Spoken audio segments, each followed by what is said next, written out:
우리 아까 성경 말씀 읽었는데요. 그 중에 1장 14절 말씀이 오늘의 요절이에요. 우리 같이 한번 화면에도 나올 것 같은데 같이 읽어보도록 할까요? 시작.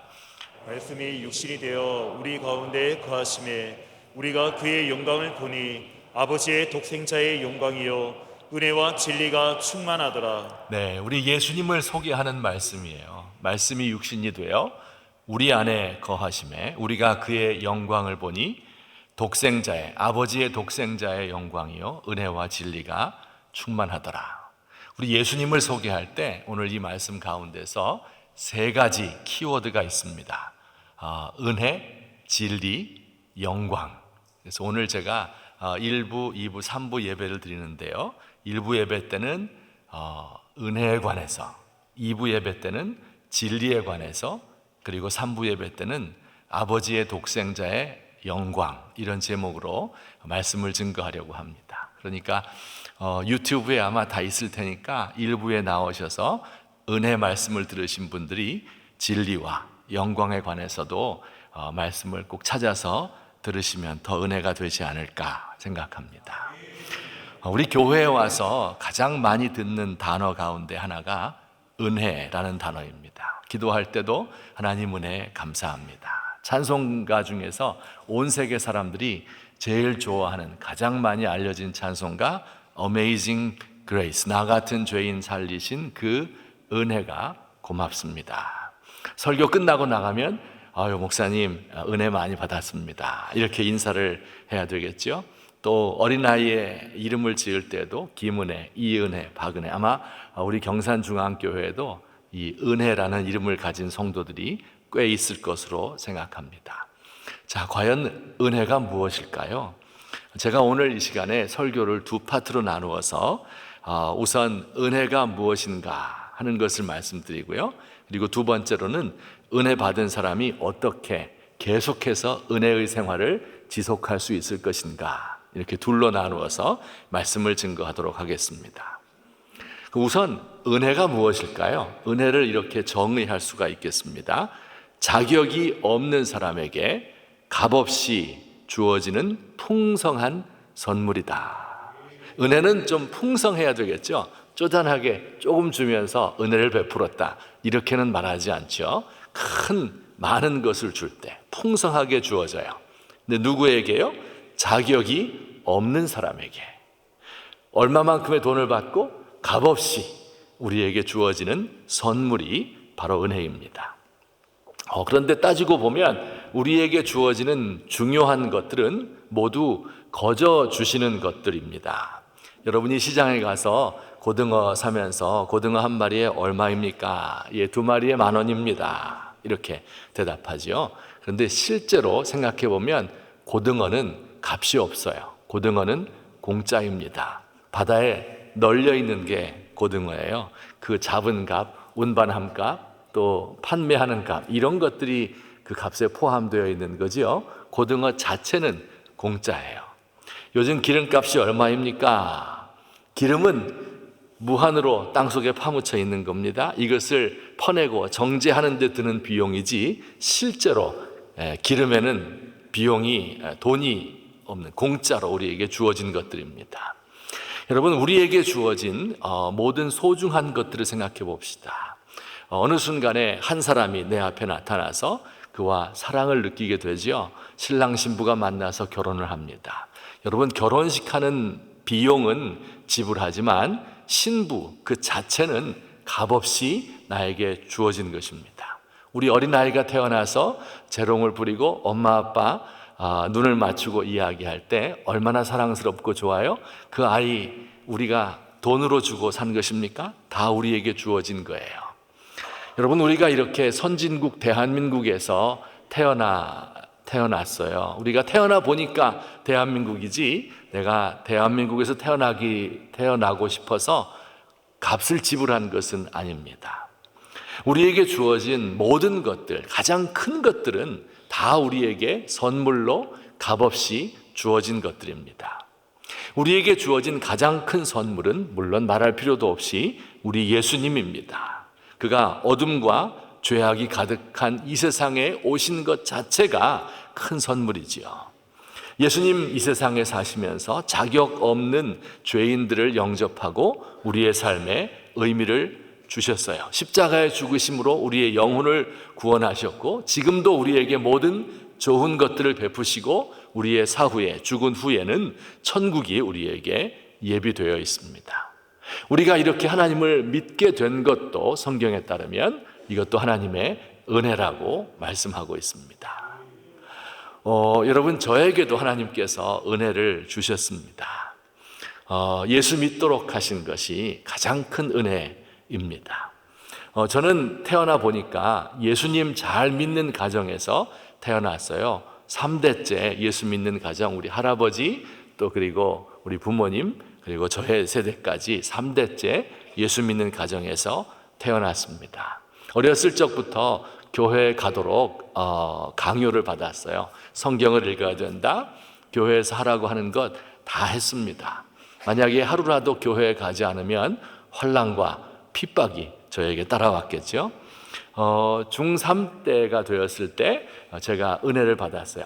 내가 이제 일평생을 하나님 말씀 연구하고 그리고 가르치는 사람으로 살아야 되겠다, 이렇게 결심을 했어요. 아주 모범생으로 자라났어요. 여러분, 제가 볼 때도 모범생으로 보여요? 날라리로 보여요? 아주 모범적으로 자라났습니다. 그래서 이제 제가 대학을 진학하려고 하다가 이 목사가 되려면 어느 전공을 택하면 좋을까 생각하다가 철학과를 가기로 결심을 했어요. 철학을 공부하는데 첫 시간에 교수님이 이야기했어요. 지금까지 여러분들이 들어왔던 그 모든 것들은 다 잊어버려야 된다. 모든 것을 의심해야 된다. 학교에서 배운 교과서에 나오는 이야기들, 또 TV 켜면 나오는 이야기들 사실이 아닐 수 있다. 진리가 아닐 수 있다. 이것을 판단하는 능력, 이성적인 능력을 여러분이 키우기 바란다. 이렇게 첫 시간부터 이야기했어요. 특별히 교회 다니는 아이들 있지, 교회에서 배운 것들은 다 의심해 봐야 돼, 이렇게 이야기했어요. 제 마음속에서 분노가 치밀어 올랐습니다. 아니, 하나님이 사람에게 머리를 주셨는데 어떻게 나의 이 좁은 머리로 내 이성을 주신 그 하나님을 판단한단 말인가, 이렇게 의문이 들었어요. 하지만 들어오는 교수님들마다 다 똑같이 이야기를 했어요. 지금까지 들어왔던 것, 믿어왔던 것, 이것을 다 내어버리고 내 이성으로, 머리로 판단하며 공부해야 된다, 이렇게 이야기를 했습니다. 이 이야기를 계속해서 듣다 보니까 한 1년 정도 지나갔을 때 제 마음속에 의심이 자리 잡기 시작했습니다. 그리고 그 당시는 제가 공부할 때는 1980년도였었는데 이제 전국적으로 데모가 일어나고 광주 민주화 운동 일어나던 그러한 때였습니다. 그래서 우리의 친구들이 옥상에 올라가서 민주화를 외치며 투신 자살, 분신 자살 하기도 하고요, 또 끌려가기도 하고, 이런 시절을 제가 살았습니다. 과연 이럴 때 하나님은 뭘 하고 계시는가, 이런 의심도 들었습니다. 그래서 한 1년쯤 지난 후에 제 마음속에서 정말 하나님이 살아계실까, 이런 질문이 들었어요. 예수님이 정말 하나님의 아들일까? 그냥 좋은 인간이었는데 사람이 그를 신격화한 것은 아닐까? 우리에게 성경 말씀 주셨는데 이 말씀이 하나님의 말씀이라고 믿잖아요. 그런데 제 마음속에서는 이건 인간이 쓴 글인데 정말 내용이 좋다, 이렇게. 목사님이 열심히 설교하는데 그것은 정말 하나님을 믿어서 그런 것이 아니라 교회가 커지면 봉급도 많이 받고 좋잖아요. 그래서 이렇게 열심히 설교하는 것이 아닐까, 이런 생각을 제가 가지게 되었습니다. 큰 의심이 들게 된 것이죠. 제가 하나님께 기도했어요. 20년 동안 하나님 믿어왔으니까 하나님 없으면 큰일이잖아요. 또 제가 목사 되기로 결심했는데 그럼 앞으로 나의 인생은 어떻게 될까요? 그래서 하나님께 기도했어요. 하나님, 정말 계시다면 저에게 나타나 주시기 바랍니다. 어떤 날은 너무 화가 날 때도 있잖아요. 너무 불안하고 두렵고 화가 나고 이럴 때는 막 반말로 하나님 있으면 나와봐, 막 이렇게 기도를 했습니다. 정말 하나님께서 저에게 나타나 주셨을까요? 저희 집에 할머니를 모시고 살았는데 그때 이제 할머니가 70세 정도 되었습니다. 집안일을 하다가 의자를 놓고 올라가서 뭘 꺼내다가 그만 미끄러져서 넘어지고 말았습니다. 머리를 다쳐서 이 왼쪽 몸을 쓰지 못하는 중풍에 걸리고 말았습니다. 그러니 어떻게 해요? 열심히 약 먹고 병원 가고 또 침 맞고 이렇게 해야 되겠죠. 조금 나았어요. 그래서 부축을 해서 화장실에 갈 정도로 나았습니다. 조금 더 지나니까 이젠 혼자서도 절뚝거리며 화장실을 출입할 수 있게 되었어요. 그런데 하루는 이 화장실에 들어갔는데 좀 바닥이 미끄럽잖아요. 거기에서 그만 쭉 미끄러져서 앞으로 넘어지고 말았습니다. 근데 화장실에 이렇게 변기가 있었는데요. 이렇게 둥그렇게 된 양변기인데 거기에 그 왼쪽 이 빗장뼈라고 하죠. 요 얇은 가느다란 뼈 요것이 톡 부딪혔습니다. 그래서 부러지고 말았어요. 병원에 얼른 모시고 가서 의사의 진단을 받아보니까 이 뼈가 이제 부러졌는데 잘 붙지 않는다. 너무 연세가 들었기 때문에 한 3개월 정도 지나면 붙을까 혹은 붙지 않을 수도 있습니다. 이렇게 의사 선생님이 이야기를 해주었어요. 이제 그날부터 아프기 시작한 거예요. 워낙 또 중풍 이 한쪽을 쓰지 못했는데 뼈까지 부러졌으니 이게 퉁퉁 붙지 않았겠어요? 이 근처에도 가지 못합니다. 되지 않았는데도 아프다고 소리를 질렀습니다. 아주 집안이 지옥과 같이 변했습니다. 이런 상태로 한 두세 주 정도 지난 것 같아요. 그런데 어느 토요일 날이었었는데 제가 이제 청년부에 열심히 나가고 있었는데 청년부를 맡은 전도사님께서 우리 집에 방문하셨습니다. 신방으로 온 거죠. 아프다고 하니까. 그래서 함께 모여서 예배를 드리고요. 그리고 이제 전도사님이 간절히 기도했습니다. 우리 권사님을 꼭 낫게 해주세요. 이렇게 기도했어요. 그리고 우리 할머니 곁에 가서 이 왼쪽 아픈 어깨를 만지는 거예요. 제가 너무 깜짝 놀랐어요. 왜냐하면 너무 아프기 때문에 대지 않아도 아프다고 소리를 질렀거든요. 가까이만 가도. 그런데 아프다는 소리를 하지 않는 거예요. 우리 할머니가 전도사님이 만지니까 젊은 전도사님이니까 체면 차리시는구나 이렇게 생각을 했었는데 한참 주무르더니 그분이 이야기했어요. 권사님, 팔을 한번 올려보시기 바랍니다. 이불을 덮고 있었는데 할머니가 팔을 이렇게 올리는 거예요. 또 말씀하셨어요. 권사님, 다리를 한번 올려보십시오. 하니까 그 이불 덮고 있던 다리를 쭉 올렸습니다. 권사님, 한번 일어나 봅시다. 하고 부축해서 일으켰습니다. 권사님, 한번 걸어가 보시겠어요? 부축해서 걷는데 걸어지는 겁니다. 그 뒤로 할머니는 건강해지셨고 나중에 제가 아들을 낳았는데 그 아들을 업고 다닐 만큼 건강하시다가 94세를 일기로 돌아가셨습니다. 할렐루야. 저는 너무 깜짝 놀랐어요. 저는 그때까지도 뭐 조용기 목사님이 병자를 일으켰다 이렇게 하면 아이고 다 짜고 하는 걸 거다 이렇게 생각을 했고요. 뭐 감기 걸렸다가 낫는 것 정도겠지. 그런데 바로 우리 할머니가 제 목전에서 의사 선생님이 붙지 않는다고 석 달 걸려야 된다고 조금 아까까지도 되기만 해도 되지 않아도 아프다고 했던 그 할머니가 한순간에 일어나서 걷는 모습을 보았습니다. 제가 너무 깜짝 놀라서 그 길로 교회로 달려갔어요. 한 10분 정도 막 뛰어가서 토요일 날이어서 이제 밥하려고 사람들이 모여 있었는데 그곳에 가서 막 소리를 질렀어요. 하나님 살아계십니다. 사람들이 막 저를 보고 이상한 듯이 언젠 죽었었나 쳐다보았습니다. 할렐루야. 제 믿음 없는 의심하는 저를 우리 하나님께서 불쌍히 여기셔서 저에게 은혜를 베풀어 주신 것입니다. 그런데 이제 병원에 가서 또 확인을 해봐야 되잖아요. 우리가 병원 가서 사진을 찍어 보았어요.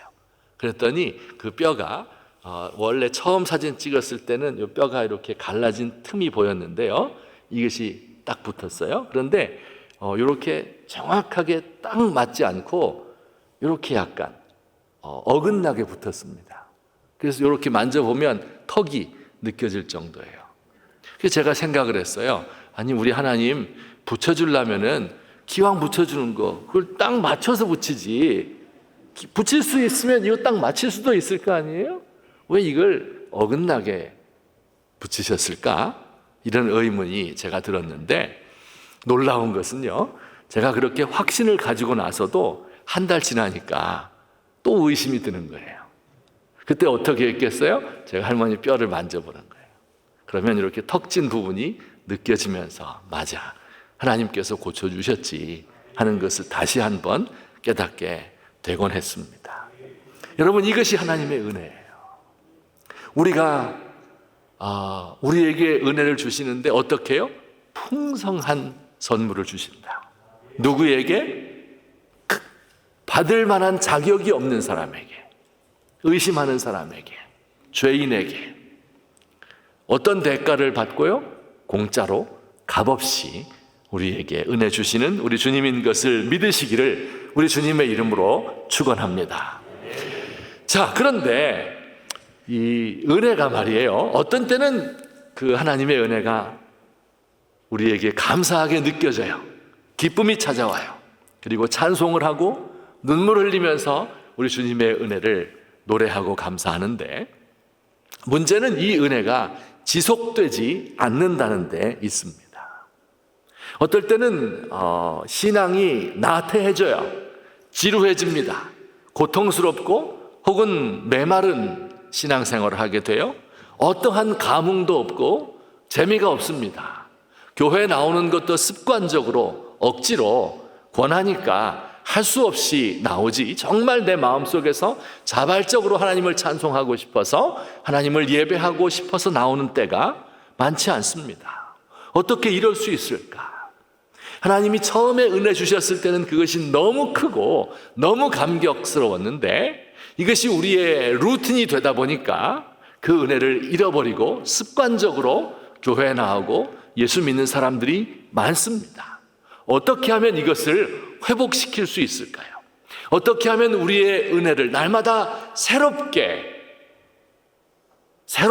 되새기며 하나님을 찾을 수 있을까요? 이것이 우리의 두 번째 오늘 설교의 주제입니다. 제가 한 두 가지로 나누어서 말씀을 드리겠는데요. 오늘 이 말씀 가운데 요한복음 1장 18절 말씀 가운데요, 이런 표현이 있습니다. 우리 같이 한번 1장 18절 말씀을 16절 말씀을 볼까요? 16절입니다. 다 읽겠습니다. 시작. 우리가 다 그의 충만한 데서 받으니 은혜 위에 은혜로라. 아멘. 이런 말씀이 있어요. 은혜 위에 은혜로라. 그러니까 우리가 생각하는 것과 좀 다르죠. 우리는 한 번 은혜를 받았는데 이 은혜가 점점 사그라드는 거예요. 점점 없어져요. 내가 지금 은혜 받은 사람인지 아닌지도 잘 몰라요. 그런데 오늘 성경 말씀에 따르면 은혜 위에 은혜이다. 한 번 은혜 받은 것으로 끝나는 것이 아니고, 한 번 구원의 은혜 받은 것으로 감격한 것으로 끝나는 것이 아니고, 그 은혜가 계속해서 점점 더 큰 은혜가 우리에게 주어진다. 점점 더 그 은혜의 감격이 깊어지고 더 넓어지고 더 커진다. 이렇게 오늘 말씀을 가르쳐주고 있어요. 우리도 그래야 되겠지요. 한 번 은혜 받은 것 가지고 그냥 까먹으며 사는 것이 아니라 이 은혜가 점점 더 커질 수 있는 성도님 되시기를 주의 이름으로 축원합니다. 자, 그러면 어떻게 하면 은혜 위에 은혜, 점점 더 큰 은혜가 우리에게 다가오게 되는 것일까요? 두 가지로 나누어서 생각하겠는데요. 첫 번째는요, 받은 은혜를 깊이 묵상할 때 우리에게 그 은혜가 더 많아지는 것을 알 수 있습니다. 자, 제가 어렸을 적에는요, 우리 저희 나이대 비슷하겠지만 돈이 참 귀했습니다. 우리 집이 그렇게 못 사는 가정이 아니었거든요. 꽤 잘 살았어요. 그럼에도 불구하고 용돈을 받는다 이런 일은 별로 없었습니다. 꼭 필요한 것만 받았지 용돈을 잘 주지 않았어요. 옛날에 다 그랬습니다. 근데 1년에 한 번 그 용돈을, 큰 돈을 만질 수 있는 날이 있었는데 바로 우리에게 다가오는 설날입니다. 우리 집은 할머니가 계시고 그 좀 대가족이었었거든요. 그래서 할머니에게 세배하러 오는 친척들이 많았습니다. 그래서 세뱃돈을 많이 받을 수 있었습니다. 당시에 이제 빳빳한 100원짜리 한 장 이렇게 세뱃돈으로 주기도 하고요. 또 어떤 분, 우리 큰애 삼촌인데요. 그분은 사업을 크게 하셨기 때문에 아이들에게도 1,000원짜리를 이렇게 세뱃돈으로 주었어요. 그래서 그분이 오시기를 꼭 오셔야 된다 손꼽아서 기다리곤 했었습니다. 친척들이 많다 보니까 이 받은 돈을 다 합치면 어떤 때는 한 10,000원 정도 되었어요. 지금으로 말하면 몇십만 원에 해당되는 거니까 초등학생이 받기에는 아주 정말로 큰 돈이었습니다. 그러면 이제 이 돈 받으니까 너무 기뻐가지고 그 설날 잠도 잘 오지 않습니다. 이 돈을 어떻게 쓸까 행복한 고민에 빠지죠. 그런데 바로 다음 날부터 돈이 솔솔 빠져나가는 거예요. 그 돈 받으면 10,000원 정도 받으면 한 반 정도를 떼갑니다. 누가 떼가요? 엄마가. 나중에 줄게. 엄마한테 맡겨. 와, 진짜 세상에 믿을 놈 하나도 없죠? 엄마한테 맡겨. 그래서 맡기면요, 돌려주나요? 돌려주지 않죠. 나중에 엄마, 나 맡겼던 그 돈 줘. 그러면 야, 너한테 지금 들어가는 돈이 얼만데 너 지난번에 책가방 산 거 그거 네 돈으로 산 거야. 이렇게 하면 돈 안 주죠. 또 책 몇 권 사다 보면 또 얼마 나가고 먹고 싶었던 거 또 좀 있으면 우리 아버지 생신, 어머니 생신 막 있거든요. 그 이제 다 지나가야 돼요. 선물하고 이러다 보면 돈이 다 빠져나갑니다. 이 세뱃돈이 빠져나가는 것을 보는 것은 참으로 참담하고도 불행한 일입니다. 돈과 함께 행복도 빠져나가는 거죠. 그때 제가 깨달은 인생의 진리가 있습니다. 초등학교 5학년 때 엄청난 진리를 깨달았어요. 돈이 조금 있을 때는요, 그 돈을 쓸 생각, 그 기쁨과 행복이 넘쳐요. 근데 돈이 많이 생기잖아요? 그러면 이게 빠져나갈 것을 생각하다 보니까 행복감이 없어지는 거예요. 돈 받은 첫날, 그날은 행복한데 다음 날부터 불행한 겁니다. 계속해서 돈이 다 없어질 때까지 불행하다는 것을 알게 되었어요. 세뱃돈의 역설이라고 제가 이름을 붙였습니다. 조금 있을 때는 그것 때문에 기뻐했는데 많아지게 되면 많은 것이 이제 표준이 되고 거기서부터 출발해서 빠져나가기 때문에 우리의 인생이 불행하게 된다. 근데 이런 원리가 세뱃돈에만 해당되는 것은 아닙니다.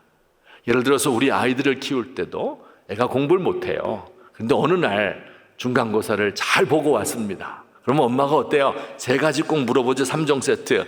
야, 그렇게 잘할 수 있는 거를 왜 여태까지 엄마 속 썩였냐? 2번째, 다른 애들은 어떻게 보았냐? 3번째, 자 이제 기말고사는 더 열심히 준비해야지. 이렇게 엄마가 대답을 하죠. 몇 번 더 공부를 잘해서 아이가 이제 공부를 꽤 잘하는 아이가 되면요, 그 다음부터 이제 엄마는 불행해지는 거예요. 성적 떨어질까 봐 조바심합니다. 성적 떨어지지 않도록 하기 위해서 공포를 조장하고 아이를 억압하기 시작합니다. 떨어질지 모른다는, 빼앗길지 모른다는 불안감, 그 올라간 성적이 떨어질까, 올라간 지위에서 미끄러질까, 내가 가지고 있던 권력이 빼앗길까, 조기 레임덕이 올까, 내 대까지 유지되던 우리 가문의 사회적 지위가 다음 세대에 무너질까, 우리 교회가 이렇게 크고 아름다운데 이 성도들의 숫자가 줄어들까, 이런 불안감이 우리를 불행하게 만드는 것입니다. 그 불안을 극복하기 위해서 조급한 마음에 불법을 저지르기도 하고 다른 사람을 괴롭히기도 합니다. 자, 그러면 어떻게 하면 좋을까요? 어떻게 하면 행복을 유지할 수 있을까요? 하나님이 복을 주셔서 내가 가진 게 많아졌는데 이것을 어떻게 하면 불안에 떨지 않고 마음의 평정을 유지할 수 있을까요? 바로 이때 필요한 것, 받은 은혜를 묵상하는 것입니다. 기도 가운데 그 은혜를 깊이 새기는 것입니다. 내가 가지고 있는 이 모든 것이 하나님이 값없이 주신 것이다.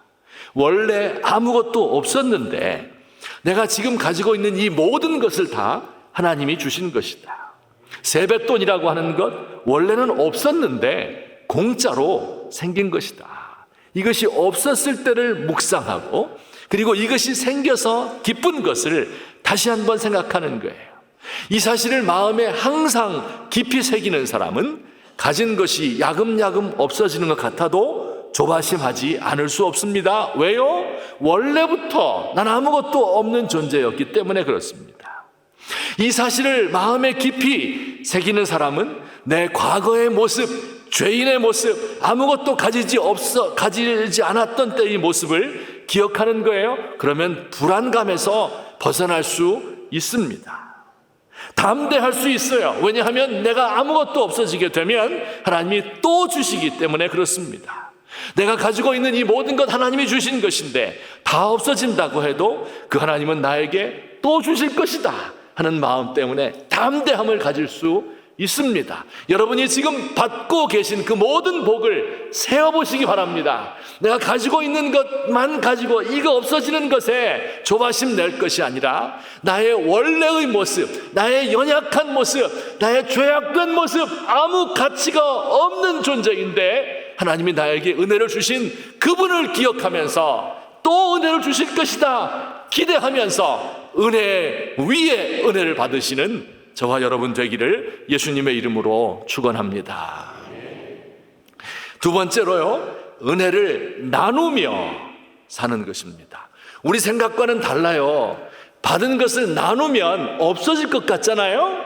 그러나 이 은혜라고 하는 것은요, 너무 풍성하기 때문에 없어지지 않습니다. 나눌수록 더 풍성해집니다. 옹달샘 아시지요? 산 밑에 졸졸 물이 솟아나는 옹달샘이에요. 제가 어렸을 때도 우리 동네에 바가지샘이라고 불렀습니다. 그곳에 가서 물을 길어오는데 이 한 바켓 정도밖에 안 돼요. 독독 긁어서 이것을 다 길어서 가지고 와요. 한두 시간 지나면 다시 물이 꽉 차 있는 것을 느낄 수 있습니다. 은혜라고 하는 것이 그런 거예요. 쓰면 쓸수록 없어지는 것이 아니라 나누면 나눌수록 그 은혜가 더 많아집니다. 제가 어렸을 적에 아주 모범적인 학생으로 범생이로 자라났다고 말씀드렸죠. 집과 학교와 교회만 다니던 사람이었습니다. 이 공부를 잘하면 미래가 보장되고 학생은 공부가 본업이야 하는 이야기를 수없이 많이 들었습니다. 이거 의심 없이 받아들였어요. 또 교회 열심히 나가고 주일 성수하고 11조 열심히 하면 하나님이 지혜 주셔서 공부 잘할 수 있고 내 미래가 보장될 것이다. 이 가르침을 철석같이 믿었습니다. 그래서 80년도에 대학생이 되었는데요. 그때 그 당시에 데모 또 휴교령의 반복이었죠. 저는 세상 물정에 좀 어두운 사람이었기 때문에 도대체 데모를 왜 하는 것인가 이해할 수가 없었어요. 하나님이 세상을 다스리시고 세상은 질서 있게 돌아가고 노력을 하면 그만큼 보상이 주어지는데 능력에 따라 사는 것이지 뭐가 그렇게 불만이어서 세상을 뒤집어 엎는단 말인가 이런 생각을 했었습니다. 그런데 제 이제 같은 학과 친구들 중에서는 운동권 학생들이 꽤 있었거든요. 근데 그 중에 이제 윤모라는 친구가 있었는데요. 하루는 그와 이야기할 기회가 있었습니다. 많은 이야기를 밤새도록 한 것 같은데 다른 건 기억이 안 남고 이제 그 친구가 이렇게 말한 것만 오래도록 기억에 남습니다. 너는 네 실력과 노력으로 대학에 들어와서 공부하고 있는 줄 아는 모양인데 너의 편안한 삶은 수많은 가난한 사람들, 노동자, 또 농민들의 희생 위에 서 있는 것이다. 이런 이야기를 저에게 해주었어요. 와, 망치로 한 대 얻어맞은 것 같은 느낌이었습니다. 이 말 한마디가 제 마음 깊은 곳에 뿌리 내렸습니다. 나는 너무 좋은 부모 밑에 태어나서 혜택을 받고 자라났다. 좋은 교육을 받았다. 저도 노력을 안 한 건 아니에요. 열심히 공부했겠죠. 그렇지만 그렇게 노력을 중요하게 생각하는 그 자세도 우리 부모님으로부터 받은 것이다 하는 것을 생각하게 되었어요. 나는 많은 사람들에게 빚을 졌다. 나와 같은 나이에 중학교만 나오고 또 대학에 들어갈 수가 없어 돈이 없어서 직업전선에 뛰어들어서 공장에서 밤낮 없이 일하는 사람도 있고, 친구를 잘못 만나서 한 번 실수로 감옥에 갇힌 이들도 있고, 너무 가난한데 할 일이 없어서 이것저것 다 안 돼서 몸을 파는 불행한 여성들도 많다. 우리 사회의 개혁과 민주화를 위해서 감옥에 가고 고문을 당하고 목숨을 잃은 사람들, 그들에게 빚졌다. 그들의 희생에 내가 무임승차하여 이렇게 자유를 누리며 살고 있다 하는 것을 알게 되었습니다. 그리고 그 생각이 점점 더 깊어지게 되었고요. 미래 세대, 우리의 다음 세대에 더욱더 부끄럽습니다. 제가 목사가 되어서 한 시절 정말 좋았어요. 우리 시대의 목사님들 대우받으며 설날 되면 선물 받고 넥타이, 와이셔츠 내 돈 내고 사지 않고 지금까지 잘 살았습니다. 그런데 우리의 후배들에게는 그런 기회를 줄 수 없게 되었어요. 나는 하나님 앞에 설 수 없는 죄인이고 다른 사람들에게도 치유할 수 없는 상처를 많이 주었는데 하나님이 나를 불쌍히 여기셔서 지금 여기에 서 있을 수 있게 되었다. 기본적으로 제 마음속에 자리 잡고 있는 생각입니다. 물론 가끔 잊어버리지요. 내가 뭘 해도 된 것인 양 오만해질 때가 있습니다. 그러나 기도의 골방에 들어가게 되면 곧바로 나 자신으로 돌아오지요. 가끔 억울한 일 당하면 화가 나서 억울한 마음에 원망할 때도 있지만 기도의 골방에 들어가면 내가 이렇게 과대평가된 거지 원래 하나님 앞에서 가치가 있는 인간이 아니다 하는 것을 알고는 겸손을 곧 회복할 수 있게 되었습니다. 여러분, 제가 생각해 보았어요. 과연 우리 대한민국의 문제가 무엇일까요? 여러분, 우리가 우리의 한 세대 전과 비교했을 때 정말 발전했잖아요. 의식주 문제가 해결됐지 않습니까? 대학교에 원하면 다 받을 수 있지 않아요? 여러분, 따뜻한 방에서 주무시고 따뜻한 물로 목욕하시고 그리고 맛있는 음식 다 먹을 수 있게 되었잖아요. 그러나 우리의 삶이 왜 이렇게 힘들어진 것일까? 그렇죠? 왜 이렇게 한국의 자살률이 높아요? 1년에 13,000명이 스스로 목숨을 끊습니다. 그리고 얼마나 많은 사람이 죽음을 생각하겠어요? 얼마나 사는 것이 힘들면 죽음을 택하겠어요? 삶의 본능, 인간이 가지고 있는 최고의 본능인데 그 삶의 본능보다 더 큰 게 죽고 싶은 마음. 얼마나 살기 힘들면 그럴까? 왜 아이를 낳지 않는 것일까? 왜 이렇게 세상은 힘들게 된 것일까? 공정하지 못한 세상이다. 승자 독식이라고 하죠. 많은 것을 가진 사람은 많은 것을 누리며 오만한 마음을 가지고 살고, 패자들은 모욕감 속에서 늘 억울한 마음을 가지고 사는 것이지요. 여러분, 이런 것이 우리 대한민국의 현재의 모습이에요. 근데 우리나라만 그런 것이 아니라 아마 미국도 그런가 봐요. 그래서 미국의 이 하버드 대학 석학 그분이 이제 공정하다는 착각, 마이클 샌델이라는 분이 이런 책을 썼습니다. 미국도 마찬가지로 그런 문제로 가득 차 있는데요. 이분이 이렇게 생각을 했어요. 이것은 바로 능력주의라고 하는 것 때문이다. 능력 있는 사람, 이 사람들이 공부를 많이 했으니까 정당하게 돈을 벌고 정당하게 내가 사회를 위해서 기여를 하는데, 그러나 그 능력을 받지 못했다고 생각하는 사람들, 갖지 못한 사람은 항상 열패감 속에서 살 수밖에 없는 일이 아닌가. 그래서 사회가 힘들고 불안하다. 어떻게 하면 이것을 치유할 수가 있을 것인가? 몇 가지 해답을 내어놓는데요. 그 모든 해답들의 기본 가운데 이런 이야기를 그가 하고 있어요. 결론입니다. 신의 은총인지 어쩌다 이렇게 태어난 때문인지 운명의 장난인지는 몰라도 덕분에 나는 지금 여기 서 있다.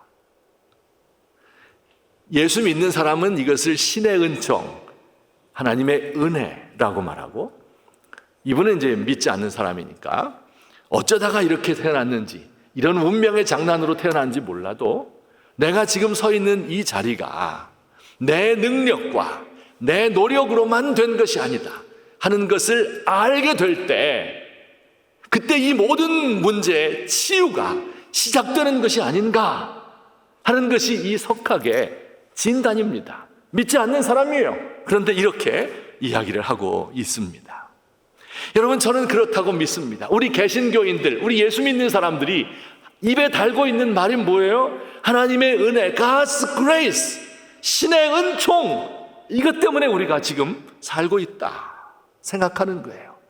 그런데 그 은혜를 잊어버리게 되면 내 능력으로, 내가 돈을 벌었으니까 내 마음대로 쓰고, 내가 능력 있는 사람이니까 다른 사람을 마음대로 깔보고, 이렇게 사는 것이야말로 우리 대한민국을 불행하게 만드는 것이다. 우리 마음속에 새길 수 있었으면 좋겠습니다.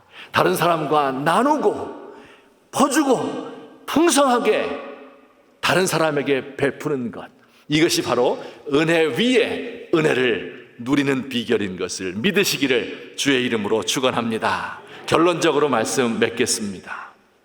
그 은혜 속으로 깊이 들어갈 수 있어야 되겠는데, 제가 어렸을 적에 다니던 교회가 이제 서울의 저 강북에 있는 곳인데요. 꽤 큰 교회였습니다. 교회 앞에 있는 도로가 있는데 한 2m 정도밖에 안 되는 좁은 길이고요. 조금 가면 실개천이 있고 그 시장통이 있고, 그리고는 산동네가 나옵니다. 당시에 무허가 판자촌 수천 채가 있었던 것 같아요. 지금은 다 재개발이 되어 잘 살지만 그 당시에 수만 명 되는 빈민들이 그 무허가 판자촌에 가득했습니다. 막노동해서 하루 벌어먹고 사는 것이죠. 저녁 때 그 교회 마당에서 내다보면 그 좁은 골목으로 사람들이 빽빽하게 올라가는데요.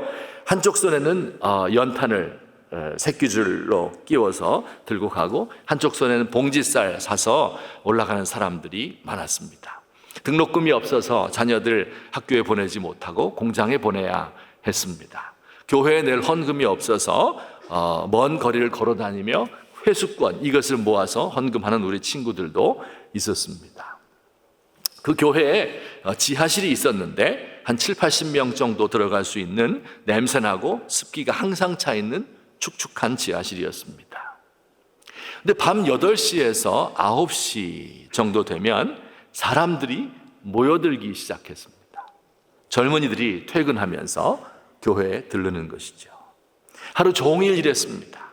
밥도 못 먹었어요. 그런데 그 음습한 지하 기도실에 모여드는 겁니다.